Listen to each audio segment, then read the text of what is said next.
Dululah kan, pada zaman pemerintah dinasti Umayyah untuk menentukan awal Ramadan, pemerintah biasanya mengarah orang-orang yang boleh dipercaya untuk melihat hilal, iaitu anak bulan yang menandakan awal puasa. Penguasa dinasti di Damaskus meminta kepada Qadi Iyas bin Muawiyah untuk memimpin rakyat. Ketika itu, semua orang memandang ke arah langit, tapi semuanya tak nampak keberadaan hilal.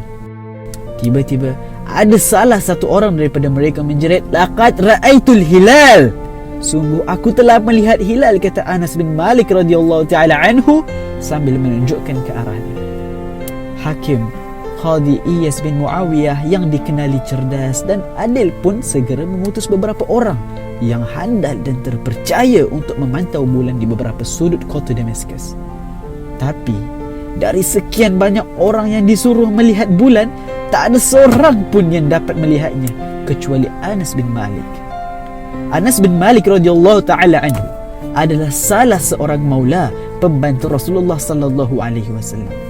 Waktu itu usia Anas sudah pun uzur, hampir mendekati 100 tahun. Hakim Iyas bin Muawiyah nak tahulah kan, macam mana satu orang tua lebih tajam matanya dibandingkan dengan orang-orang yang masih muda.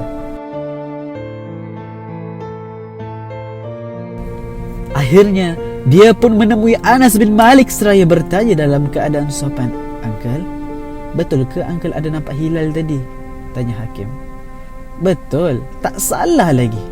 "Okey, kalau macam tu, boleh tak Uncle tunjukkan dekat mana posisi Uncle waktu Uncle tengok?" "Oh, boleh. Jom ikut aku," kata Anas bin Malik radhiyallahu taala anhu. Kemudian Qadi Iyas bin Muawiyah dan beberapa orang kepercayaannya pun mengikuti Anas.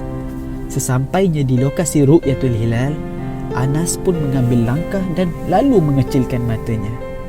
Kemudian dia melaporkan bahawa hilal terlihat jelas oleh matanya.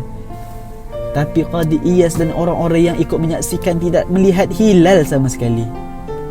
Qadi Iyas bin Muawiyah yang cerdas pun berusaha keras untuk mencari sesuatu yang dia rasa hairan.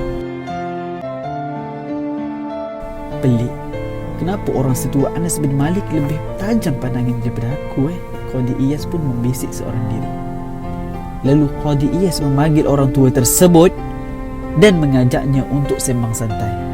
Selama berbicara, dia melihat kepada wajah Anas bin Malik yang tua, dan dari situlah dia menemukan jawapan kenapa Anas bin Malik dapat melihat hilal sedangkan usianya hampir 100 tahun.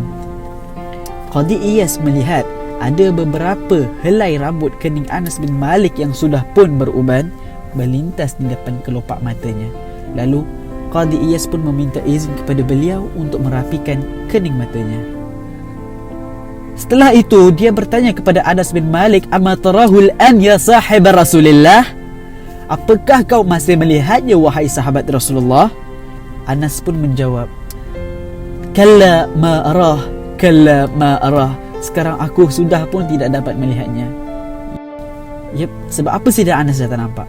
Sebab tadi Sayyidina Anas bin Malik radhiyallahu taala anhu bukanlah melihat hilal, melainkan uban keningnya yang melintas di depan mata. Begitulah kisah kecerdikan Iyas bin Muawiyah bin Abi Sufyan. وهكذا قصة ذكاء إياس بن معاوية بن أبي سفيان رضي الله تعالى عنه.